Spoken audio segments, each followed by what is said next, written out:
विमल, बोलो जुबा केसरी, हर पल मनाओ केसरी त्योहार। वेलोर में जन्मे रजनीकांत के बड़े फैन निकले। कौन है आदित्य अशोक, जिन्हें न्यूजीलैंड की वनडे टीम में मिला है मौका। दोस्तों, न्यूजीलैंड क्रिकेट टीम के साथ आदित्य अशोक का ये पहला भारत दौरा होगा। लेकिन आपको बता दें कि वो पहले भी चेन्नई आ चुके हैं। और पिछली जुलाई की ही बात है जब वो चेन्नई सुपर किंग्स के एकेडमी में काम भी करते हुए दिखे थे।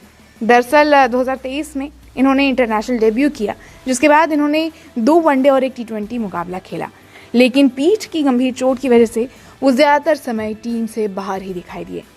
खैर, आपको बता दें कि आदित्य अशोक क्योंकि भारत के वेल्लोर में ही जन्मे हैं, तो इनका ताल्लुक भारत से काफ़ी ज़्यादा रहा है।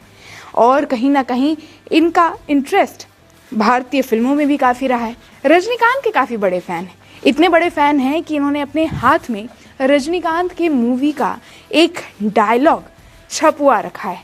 उस डायलॉग के पीछे इन्होंने एक कहानी भी बताई है। दरअसल अशोक ने ये टैटू सिर्फ रजनीकांत की वजह से नहीं बनवाया। उन्होंने ऐसा इसलिए किया क्योंकि ये आखिरी फिल्म थी जिसे वो वेल्लोर में अपने दादाजी के साथ देखने आए थे।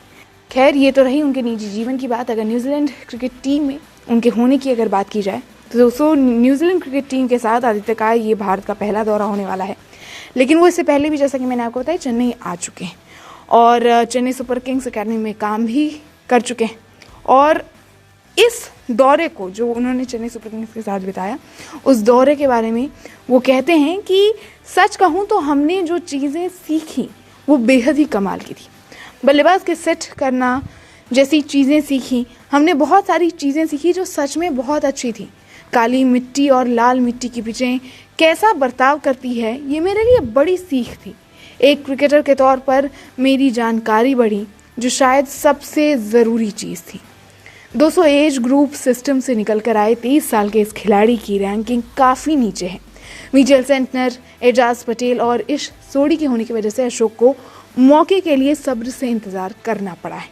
2023 में इंटरनेशनल डेब्यू के बाद से उन्होंने सिर्फ 2 वनडे और 1 T20 खेला है, क्योंकि पीठ की गंभीर चोट की वजह से वो 1 साल से भी ज़्यादा समय तक टीम से बाहर ही रहे थे।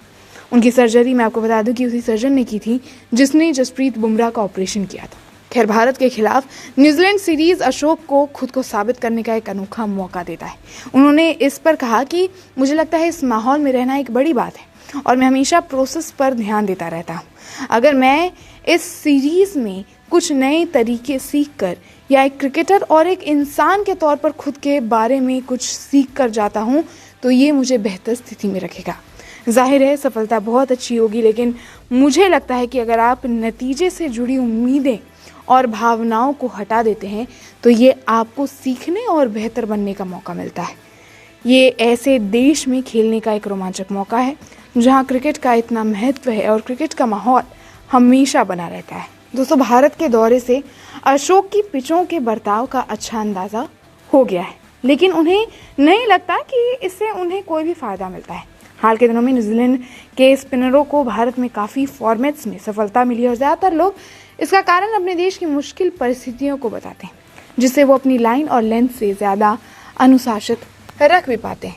खैर, अब देखना दिलचस्प होगा कि आदित्य किस तरीके से अपना कमाल दिखा पाते हैं इस सीरीज़ में।